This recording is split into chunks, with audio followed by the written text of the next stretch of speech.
Hi guys, welcome to गुल्लक finance. कल Tata consumer product का रिजल्ट आ चुका है क्वार्टर थ्री का, और रिजल्ट आने के बाद ही आज स्टॉक लगभग 5% से डाउन हो गया। तो आइए जानने का कोशिश करते हैं स्टॉक आज क्यों गिरा। सबसे पहला रीजन है ईयू के साथ ट्रेड डील। ईयू के साथ जैसे ट्रेड डील हुआ इंडिया का, उसमें बहुत सारा package product, specially FMCG related जो प्रोडक्ट था, उसमें पहले जो टैरिफ लगता था 30 to 40%, वो घट के अब कम्प्लीटली जीरो हो चुका है। उससे बहुत सारा चॉकलेट और पैकेज्ड फूड अब जीरो टैरिफ पे इंडिया पे सेल होगा। दूसरा ये देखते हैं क्वार्टरली रिजल्ट कैसा रहा। तो अगर सेल्स देखा जाए तो क्वार्टर ऑन क्वार्टर लगभग 3% से अप है, वही ईयर ऑन ईयर 15% से अप है। लेकिन ये अप हुआ वॉल्यूम के वजह से, ना कि प्राइस राइजिंग की वजह से, क्योंकि एफएमसीजी सेक्टर अभी इतना क्रंचिंग पे चल रहा है कि वो प्राइस राइज नहीं कर सकता, क्योंकि कंपटीशन बहुत ज्यादा है। दूसरा, अगर एक्सपेंसेस देखे तो कॉस्ट ऑफ मटेरियल जो कंज्यूम होता है, उसमें देखिए क्वार्टर ऑन क्वार्टर 7% से डाउन हो चुका, और ईयर ऑन ईयर सिर्फ 2% से अप हुआ है। Purchase of stocks in trade, ये क्वार्टर ऑन क्वार्टर लगभग 9% से अप है, एंड ईयर ऑन ईयर ये लगभग 21% से अप है। चेंज इन इन्वेंट्री, ये एक पॉइंट को नोट करने वाला है कि पहले क्या होता था कि इन्वेंट्री जो भी रहता था वो तुरंत खत्म हो जाता था। अब उनको इन्वेंट्री में स्टोर करके रखना पड़ रहा है, इसीलिए आप क्वार्टर ऑन क्वार्टर देखेंगे तो इन्वेंट्री स्टोरेज 156% से बढ़ चुका है, ईयर ऑन ईयर 177% से बढ़ गया। एम्प्लॉय बेनिफिट एक्सपेंसेस, ये क्वार्टर ऑन क्वार्टर सिर्फ 6.8% से बढ़ा है, वही ईयर ऑन ईयर हार्डली 15% बढ़ा है। तो एम्प्लॉय एक्सपेंसेस इसका थोड़ा सा बढ़ा है, जबकि हम लोग ज्यादातर कंपनीज का देख रहे हैं कि एम्प्लॉय एक्सपेंसेस घटा है न्यू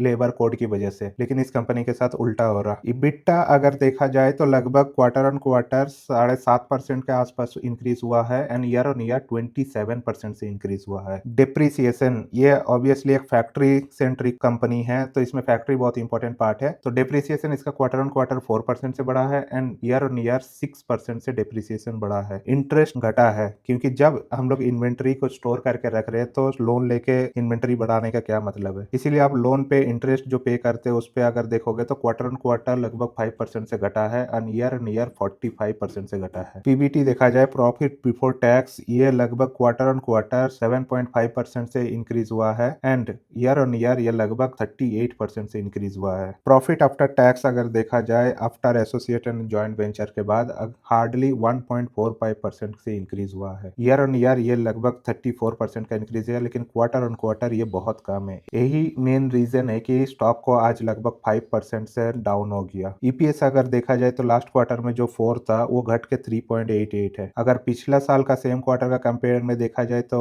1 रुपीज के आसपास ईपीएस इंक्रीज हुआ है, लेकिन पिछला क्वार्टर का कंपेयर में ये घटा है। तो अगर आप एक्टिव इन्वेस्टिंग करना चाहते हैं तो आपको इन्फॉर्म्ड इन्वेस्टर बनना पड़ेगा, और उसके लिए आपको quarter on quarter her company को ट्रैक करना पड़ेगा। अगर आप वो खुद से करते तो बहुत अच्छी बात है, अगर खुद से नहीं करते तो चैनल को सब्सक्राइब कीजिए, एंड जो भी कंपनी को आप चाहते हैं कि हम लोग ट्रैक करें तो उस कंपनी का नाम कमेंट सेक्शन में बता दीजिए, हम लोग उसको ट्रैक करेंगे। Thank you.